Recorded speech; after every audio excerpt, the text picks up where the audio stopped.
Seja bem-vindo ao canal Surpresas da Vida. Antes de começarmos, permita-se entrar em mais uma história que talvez mexa com você de um jeito inesperado.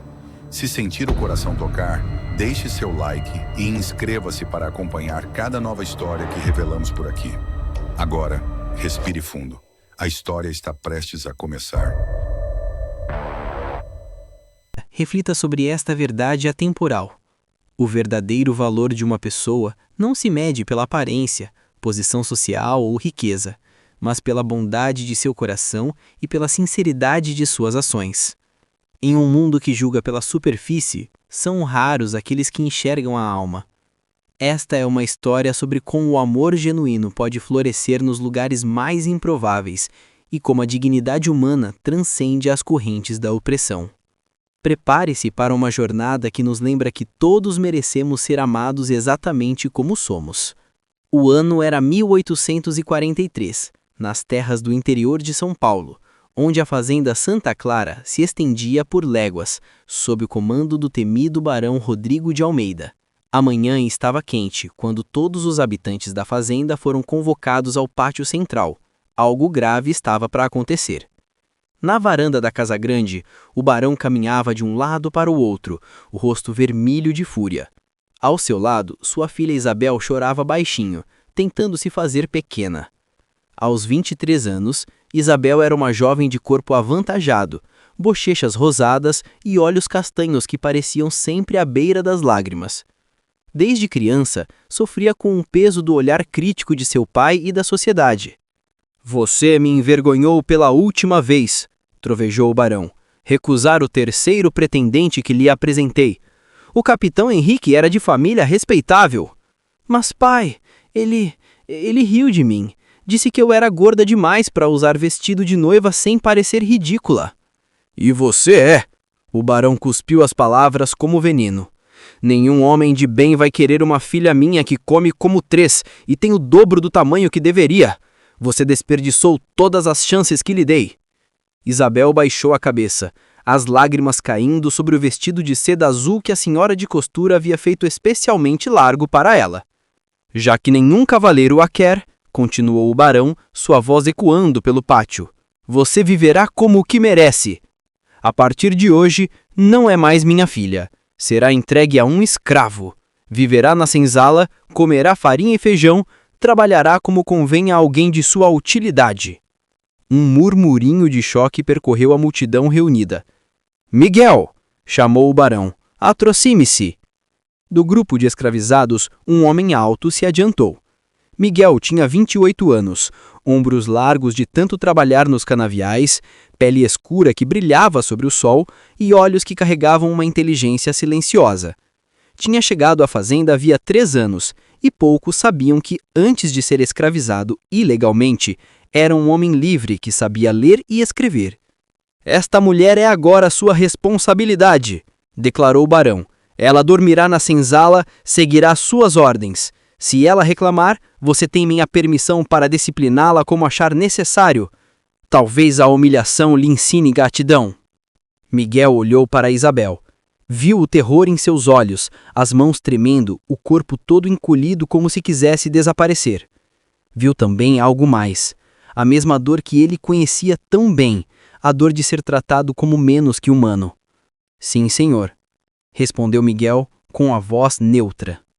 O barão empurrou Isabel escada abaixo.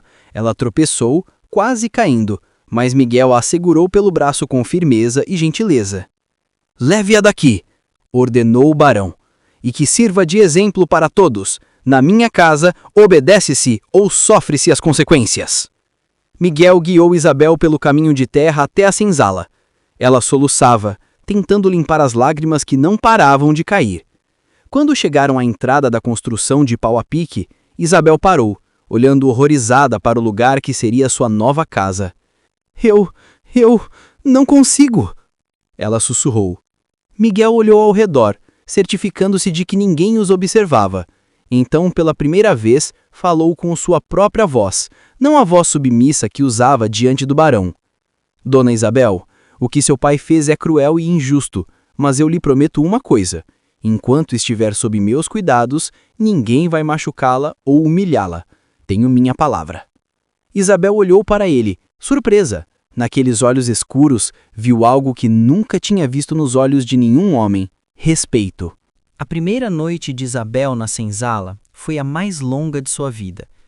Miguel havia improvisado uma divisória com tecidos velhos, criando um pequeno espaço privado para ela num canto. Tinha dado sua própria esteira e cobertor, dormindo ele mesmo no chão duro.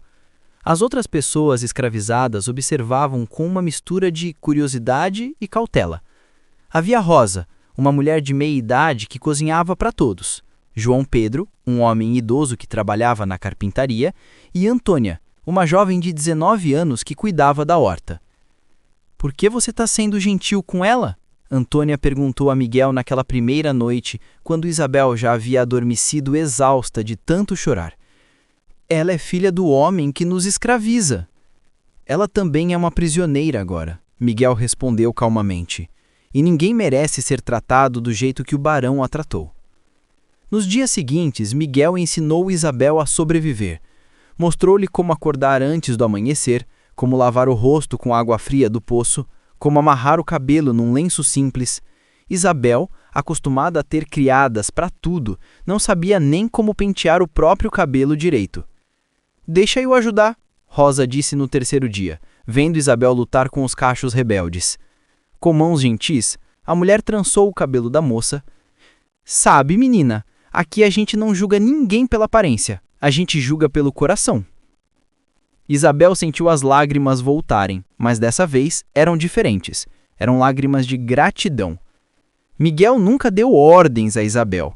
Em vez disso, ele a convidava. "Dona Isabel, se quiser pode me ajudar a buscar água no poço." Ou, "Se não se importar, poderia segurar esta ferramenta enquanto eu conserto a cerca?" Gradualmente, Isabel começou a participar da vida na senzala. Ajudava a Rosa a preparar as refeições, aprendeu a lavar roupa no riacho com Antônia, ouvia as histórias que João Pedro contava à noite sobre sua terra natal na África. Uma tarde, 2 semanas após sua chegada, Isabel estava ajudando a descascar mandioca quando cortou o dedo. Ela soltou um grito de dor e surpresa. Miguel largou tudo e correu até ela. "Deixa eu ver", disse, pegando a mão dela com cuidado. O corte não era profundo, mas sangrava. Ele rasgou um pedaço de seu próprio pano e enfaixou o dedo com delicadeza. "Por quê? Por que você é tão gentil comigo? Meu pai fez coisas terríveis a você e aos outros. Eu nunca fiz nada para impedir." Miguel ficou em silêncio por um momento, ainda segurando a mão dela. "Porque você não é seu pai, e porque reconheço o sofrimento quando vejo. Você foi rejeitada, humilhada, julgada por algo que não deveria importar. Eu sei como é isso." "Como você sabe ler?" Isabel perguntou, mudando o assunto. Ela tinha visto ele escrevendo números na terra com um graveto alguns dias atrás. Miguel sorriu tristemente. "Porque nem sempre fui escravo. Nasci livre, em Salvador. Meu pai era carpinteiro, me ensinou o ofício e as letras. Mas 3 anos atrás estava viajando e fui capturado por homens que forjaram documentos dizendo que eu era um fugitivo. Fui vendido ao seu pai." Isso é monstruoso. É a realidade de muitos aqui. Antônia também nasceu livre. João Pedro teve sua carta de alforria roubada e queimada. Somos todos vítimas da ganância de homens como o seu pai. Pela primeira vez, Isabel realmente enxergou. Não só viu, mas enxergou. Aquelas pessoas não eram objetos, eram almas com histórias, sonhos, dores. Eram humanos como ela. E Miguel era extraordinário. Mesmo na escravidão, mantinha sua dignidade. Era respeitado por todos na senzala. Não por medo, mas por admiração. Ele resolvia disputas, consolava os tristes, ensinava as crianças a contar e escrever na terra. Naquela noite, Isabel ficou acordada por horas, pensando, e percebeu algo que a assustou. Pela primeira vez na vida, sentia que pertencia a algum lugar. Passaram-se 2 meses. Isabel não era mais a mesma jovem assustada que havia chegado à senzala. Seu corpo continuava avantajado, mas agora ela caminhava com mais firmeza. Seus olhos, antes sempre baixos, começavam a encontrar os olhares dos outros. Miguel era o responsável por essa transformação, embora ele não soubesse. Dona Isabel, você tem mãos habilidosas, ele disse certa manhã, observando-a tecer uma cesta. Melhor que as minhas. Isabel corou. Ninguém nunca tinha elogiado suas habilidades antes. Na casa grande era sempre: Isabel, você está comendo de novo? Ou: Isabel, esse vestido está muito apertado, que vergonha. Você pode me ensinar a ler? Ela perguntou de repente. Miguel piscou, surpreso. Ler? Mas você... Perdão, mas a senhorita não foi educada?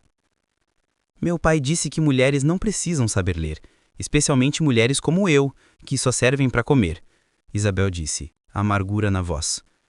Ele contratou uma professora de francês quando eu tinha 12 anos, mas ela foi embora depois de uma semana dizendo que eu era lenta demais. Então ela era uma péssima professora, Miguel disse com firmeza. Claro que posso ensinar. Seria uma honra. As aulas começaram à noite, à luz de uma vela que Rosa conseguia poupar. Miguel usava carvão e pedaços de madeira lisa para escrever. Isabel era uma aluna dedicada, absorvendo cada lição com sede de conhecimento. Durante essas noites, conversavam sobre tudo. Miguel contava sobre Salvador, sobre o mar que ele nunca mais tinha visto, sobre o sonho de um dia ser livre novamente. Isabel falava sobre sua infância solitária, sobre uma mãe que havia morrido no parto de um irmão que não sobreviveu, sobre crescer sentindo que era uma decepção ambulante. Você não é uma decepção, Miguel disse uma noite, olhando-a nos olhos. Você é inteligente, gentil, corajosa. Coragem? Ah, Isabel riu sem humor. Eu não sou corajosa. Tenho medo de tudo. Coragem não é não ter medo. É continuar mesmo com medo. Miguel corrigiu. Você acordava em seda e dormia em plumas. Agora acorda numa esteira e suas mãos têm calos de trabalho. Mas você não reclamou nenhuma vez. Isso é coragem.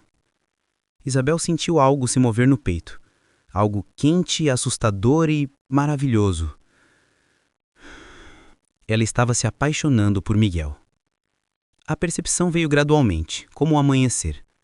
Estava no jeito que seu coração acelerava quando ele sorria, na forma como ela procurava razões para estar perto dele, em como dormia melhor sabendo que ele estava logo ali, do outro lado da divisória de pano. Mas como poderia dizer algo? Ele estava sendo bondoso por obrigação. Ele tinha sido forçado a cuidar dela. Além disso, ela era... Bem, ela... Gorda, sem graça, a filha do homem que o escravizava. Uma tarde, Isabel estava ajudando na horta quando ouviu gritos vindos do pátio. Correu para ver e seu sangue gelou. O barão estava lá, embriagado, chicote na mão, e Miguel estava no chão, sangrando. Você esqueceu seu lugar? O barão berrava. Alguém me disse que você anda ensinando a minha filha, enchendo a cabeça dela com ideias. Pai, não! Isabel correu, colocando-se entre Miguel e o chicote. Fui eu quem pediu, a culpa é minha. Saia da frente. Não. Pela primeira vez na vida, Isabel desafiou o pai. Você já me tirou tudo. Minha casa, minha dignidade, meu nome. Não vai tocar nele. O barão ficou tão chocado que baixou o chicote. Você se importa com esse escravo? Isabel respirou fundo. Sabia que o que ia dizer mudaria tudo. Sim, eu me importo. Ele me tratou com mais gentileza e respeito em 2 meses do que você em toda a minha vida. Ele me fez sentir que eu valho alguma coisa. Então sim, pai, eu me importo. O silêncio que se seguiu era ensurdecedor. O barão olhou entre a filha e Miguel, algo parecido com compreensão se formando em seu rosto embriagado. Então deu uma risada amarga. Que assim seja, você merece um ao outro. E se afastou, deixando todos atônitos. Miguel se levantou lentamente, Rosa correndo para ajudá-lo, mas seus olhos estavam fixos em Isabel. Por que você fez isso? Isabel sentiu as lágrimas, mas dessa vez não as escondeu. Porque você me fez perceber que eu mereço ser feliz, e você também merece. Depois daquele dia, algo mudou entre Isabel e Miguel. Não eram mais apenas capataz forçado e nobre decaída. Eram duas almas que haviam encontrado refúgio uma na outra. Miguel se recuperou das chicotadas graças aos cuidados de Rosa e de Isabel, que passou noites acordada colocando compressas de ervas em suas costas. Durante esses dias, conversavam em sussurros sobre sonhos e medos. Quando eu era livre, Miguel contou uma noite, eu queria ser carpinteiro, como meu pai, fazer móveis bonitos, coisas que durassem gerações. Sonhava em ter uma oficina própria. Você ainda pode ter, Isabel disse suavemente. Como? Sou escravo. Mas não deveria ser. Você nasceu livre, tem direito à liberdade. Miguel sorriu tristemente. Direitos só existem para quem pode defendê-los. Nos meses seguintes, algo extraordinário aconteceu na senzala. Isabel e Miguel se tornaram inseparáveis. E embora nunca falassem abertamente sobre seus sentimentos, todos sabiam.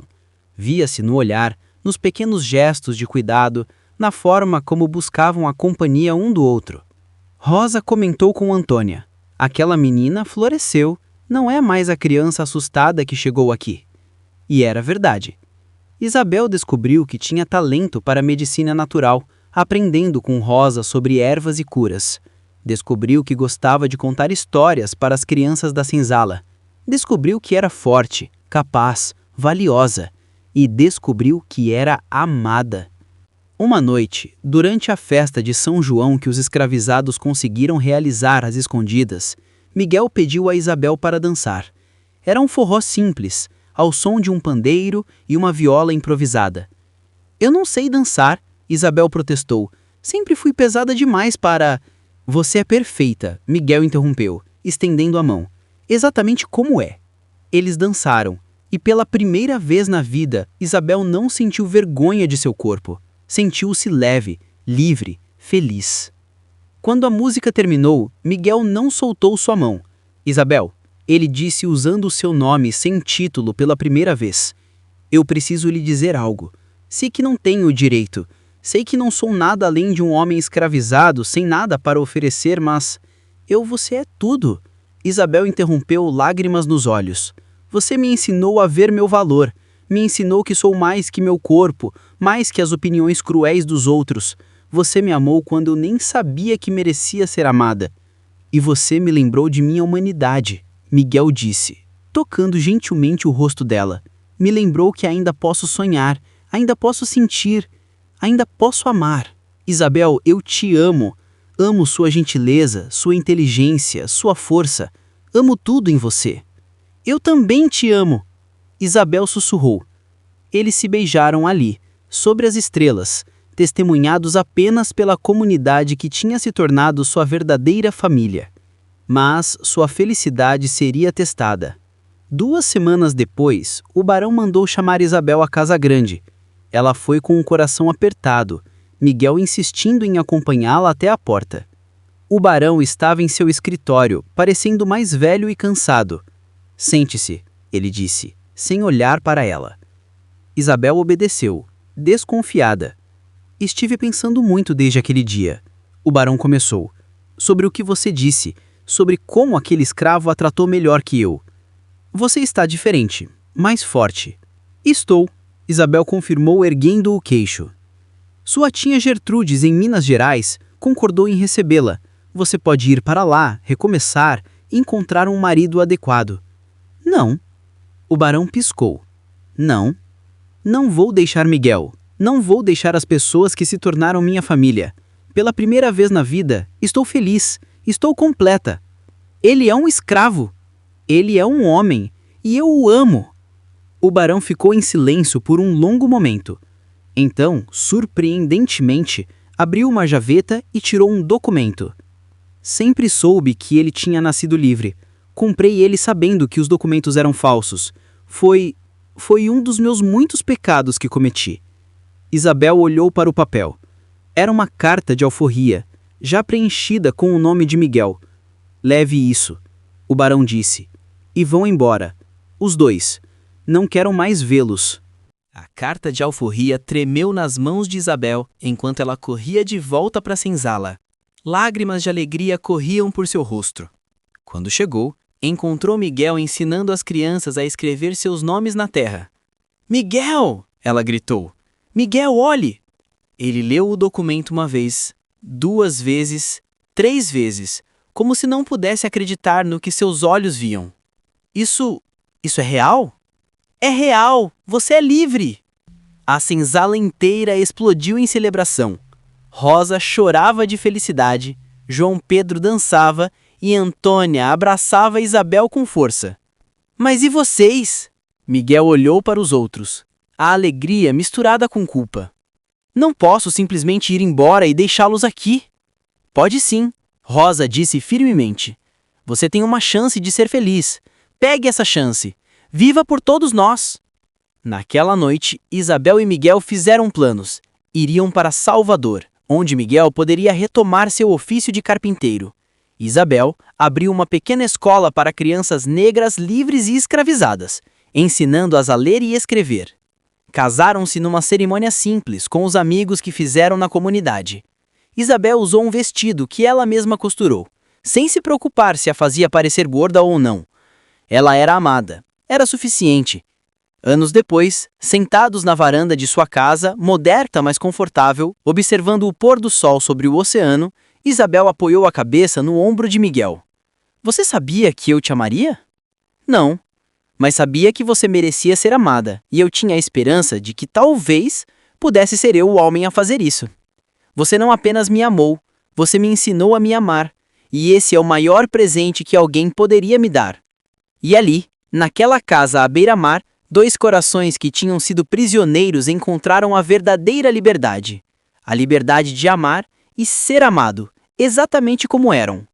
A história de Isabel e Miguel nos ensina que o amor verdadeiro não conhece barreiras, não se importa com aparências, posições sociais ou circunstâncias. O amor genuíno enxerga a alma, valoriza o caráter e encontra beleza onde outros veem apenas defeitos. Que possamos todos ter a coragem de amar sem julgamentos e a sabedoria de reconhecer nosso próprio valor, independente do que o mundo diz.